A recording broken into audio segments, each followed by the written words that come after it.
So the most important part of today's judgment is that this court not only set aside the actions of the governor in reserving the bills and sending them to the President of India after the bills had been passed second time by the legislature of Tamil Nadu. It has not only been set aside, they have not only been set aside, but this court has exercised its power under Article 142 and directed that all the 10 bills will be deemed to have obtained the assent of the governor. So they don't need to go back to the governor, and they have become an act of the state of Tamil Nadu. That's the most important part. Apart from this court has once again provided that the governors must act according to their dignity, according to the constitutional norms of parliamentary democracy, and they should not frustrate the attempts of the state legislatures to pass laws, and they must act as an advisor only and not as an obstructive machinery. So they don't have power to just simpliciter, withhold or veto or pigeonhole.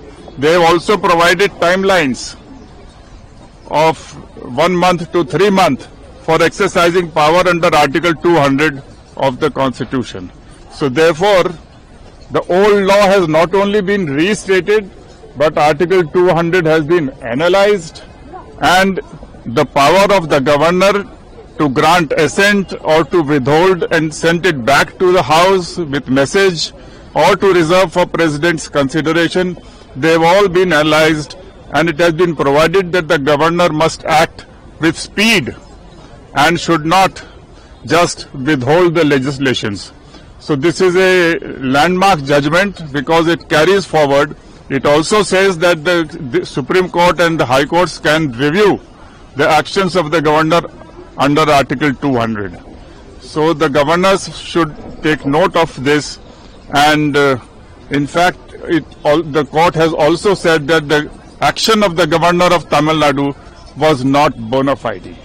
So what impact will this have in future cases? So we are also pending the Kerala government as Kerala well as and the many West other Bengal states petitions also pending still in Supreme Court.